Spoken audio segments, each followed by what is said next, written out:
Matagal nang sinasabi ng presidente ng China na si Xi Jinping na teritoryo daw ng China ang Taiwan.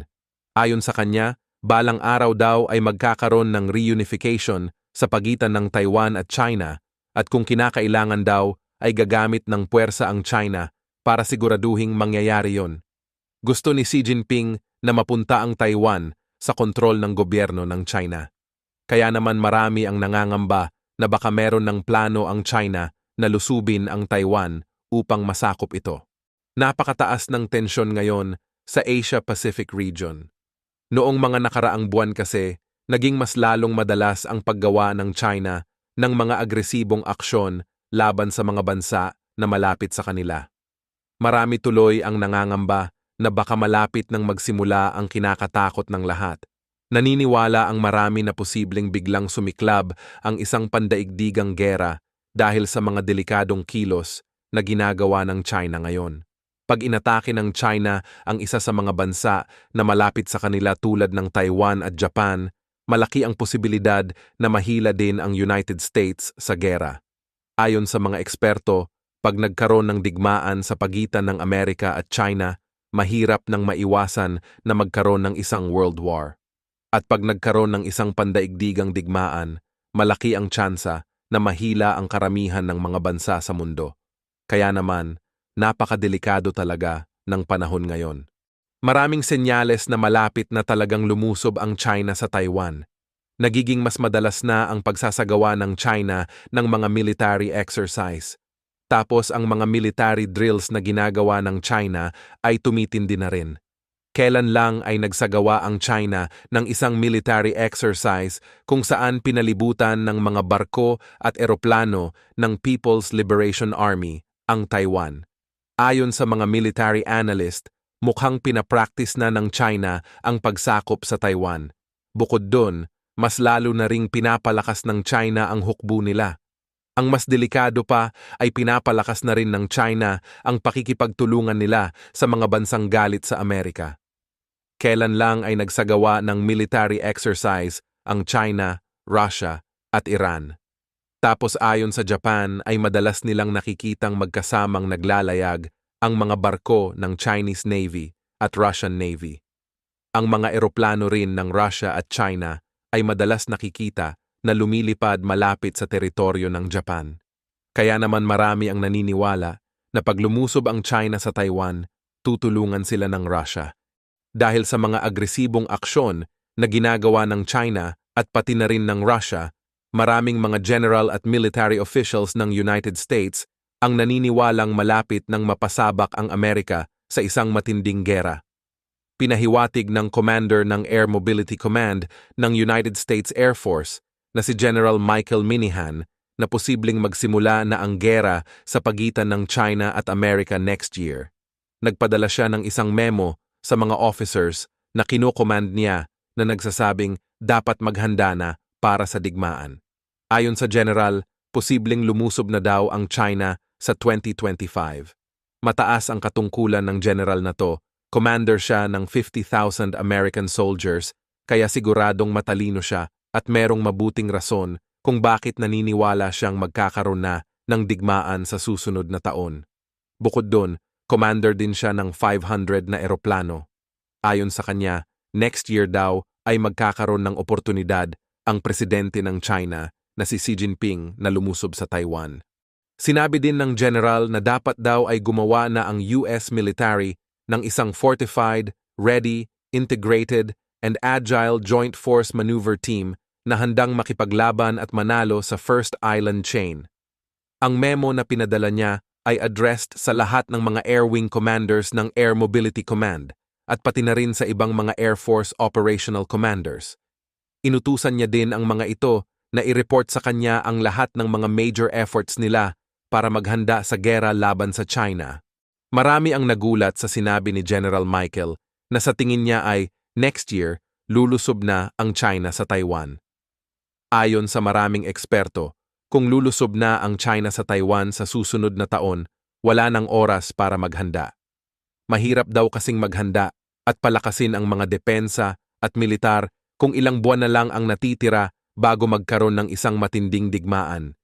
Hindi daw kasi kaya na magtaguyod ng mga effective defensive measures sa isang taon lang. Ganun pa man, marami ring mga eksperto na naniniwalang pwedeng maghanda ng malakas na depensa kahit isang taon na lang ang natitira bago magkaroon ng gera. Kailangan lang daw ng accelerated training programs para mabilis na ma-enhance ang combat readiness ng mga sundalo. Bukod dun, sabi rin ng mga eksperto na sobrang importante ang rapid acquisition and deployment ng mga advanced military weapons kung meron lang isang year para paghandaan ng isang digmaan. Tapos, dapat daw ay unahin munang mag-establish ng matatag na defensive positions sa mga pinaka-vulnerable na rehiyon. Ganun pa man, hindi pa rin daw mafu-fully optimize ang military preparedness kung isang taon lang ay lulusob na ang China. Mukhang malapit na talagang magkaroon ng gera. Pag lumusob na ang China sa Taiwan, makikita kagad kung malakas nga ba talaga ang militar nila. Pero maraming eksperto na nagsasabing kahit maraming mga sundalo at weapons ang China, mahina pa rin ang militar nila dahil ang mga weapons nila ay hindi kasing advanced ng mga sandata ng Amerika. Mas high-tech ang mga weapons ng United States, kaya posibleng matalo kagad ang China ng sobrang bilis lang. Ayon sa maraming military analyst, pagdating sa conventional war, walang makakatalo sa Amerika. Kaya naman, marami ang naniniwala na susuko kagad ang China pag nagkaroon ng gera sa pagitan nila at ng United States. Meron pa ngang mga eksperto na nagsasabing isang buwan lang ay siguradong ubos na ang mga warships ng China. Kung ang Ukraine ay nagawang mapalubog ang sandamakmak na mga barko ng Russia, siguradong mapapasabog ng United States Armed Forces ang lahat ng mga warships ng China. 2 taon na ang nakakalipas pero rumaragasa pa rin ang gera sa Ukraine. Marami ang nangangamba na baka lumusob na ang China sa Taiwan para sabayan ang digmaan sa Ukraine. Mas mahihirapan kasi ang mga Western countries na suportahan ang mga kakampi nila kung sabay inaatake ang mga ito. Ganun pa man, marami ang naniniwala na mas delikado kung matatapos ang gera sa Ukraine tapos saka lulusob ang China dahil ibig sabihin nun ay pwedeng tulungan ng Russia ang China sa digmaan. Pero ayon sa maraming military analyst, mas madali yon dahil mafo-focus ng Amerika ang mga puwersa at resources nila sa isang gera lang imbis na sa 2 gera sa 2 magkaibang rehiyon sa mundo. Ganun pa man, merong mga eksperto na nagsasabing kahit magkasabay pa ang digmaan sa Ukraine at ang paglusob ng China sa Taiwan, hindi pa rin masyadong mahihirapan ang mga Western countries na tulungan ang mga kakampi nila. Pwede kasing Europe na lang ang mag-focus sa pagtulong sa Ukraine habang ang Amerika naman ay magfo-focus sa pagtulong sa Taiwan. Kaso marami ang nangangamba na baka sabayan din ng iba pang mga bansa na kalaban ng NATO ang 2 gera. Posibleng ang North Korea at Iran ay umatake na rin. Ayon kasi sa mga eksperto, pwede ring biglang lusubin ng North Korea ang South Korea. Sobrang dami talaga ng gulo na pwedeng mangyari sa mundo, kaya posible talagang biglang sumiklab ang isang pandaigdigang gera. Kilan lang ay kinumpirma ng Spain na nakakuha na ang Ukraine ng mga Patriot anti-aircraft missiles mula sa Madrid. Malaking tulong ito sa Ukraine dahil sa kakulangan nila sa air defenses. Noong mga nakaraang buwan kasi ay naging mas madalas ang paggamit ng Russia ng mga ballistic missiles sa pag-atake sa Ukraine. Sobrang dami kasi ng missiles na natatanggap ng Russia mula sa Iran at North Korea, kaya yun ang madalas nilang gamitin ngayon laban sa Ukraine. Ayon sa presidente ng Ukraine na si Volodymyr Zelensky, kailangan lang ng Ukraine ng 25 na Patriot missile systems para mabigyan ng proteksyon ang buong bansa. Kapag nakuha na nila ang mga ito at ang mga ammunition para dito, mahihirapan na talaga ang Russia na magsagawa ng opensiba laban sa kanila. Sa katunayan, maraming mga reports na nahihirapan na ulit ang Russia na magpalipad ng mga missiles papunta sa Ukraine dahil napapabagsak na ang mga ito ng mga high-tech na air defenses ng bansa. Ayon sa maraming reports, gumagawa na ang Taiwan ng sarili nilang mga submarines at aircraft bilang paghahanda sa posibilidad na lumusob ang China. Bukod doon, nagsimula na rin ang delivery ng mga fighter jets, battle tanks at iba pang mga weapons mula sa US. Kailan lang ay inaprubahan ng Amerika ang $8 billion na tulong para sa Taiwan at sa Indo-Pacific region. Nagalit naman ang China sa pagtulong ng Amerika sa Taiwan. Ayon sa China, hindi daw dapat makialam ang United States sa issue sa pagitan ng Taiwan at China. Nagbanta din ang Beijing na ang kahit sinong bansa daw na susubukang paghiwalayin ang Taiwan at China ay magiging kaaway nila. Noong mga nakaraang buwan ay talagang parang naging mas matapang ang China.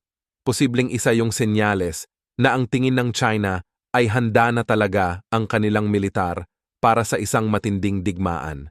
Para kasing okay lang sa China kung magkakaroon ng gera sa pagitan nila at ng iba pang bansa. Ganun pa man, ayon sa maraming military analyst, mahina pa rin ang People's Liberation Army. Kilan lang ay nagbabala ang Russia sa Finland na ito daw ang unang bansa na aatakehin nila pag nagkaroon ng gera sa pagitan ng NATO at Russia. Noong nakaraang taon kasi ay sumali ang Finland sa NATO. Bukod doon, pumirma rin ang Finland sa isang Defense Cooperation Agreement kasama ang Amerika. Kasama sa kasunduan na pinirmahan ng dalawang bansa ay ang pagpayag nila na gamitin ng mga US soldiers ang mga military base ng Finland.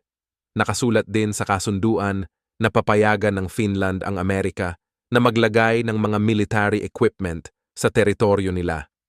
Kaya naman nagalit talaga ang Russia sa ginawa ng Finland. Ganun pa man, hindi natakot ang Finland sa Russia. Hindi na sineseryoso ng maraming bansa ang mga banta ng presidente ng Russia na si Vladimir Putin dahil hindi niya naman tinototoo ang karamihan sa mga banta niya. Bukod doon, napakahina na rin ng militar ng Russia kaya malabong lumusob si Putin sa ibang bansa dahil ang Ukraine nga ay hindi niya pa masakop.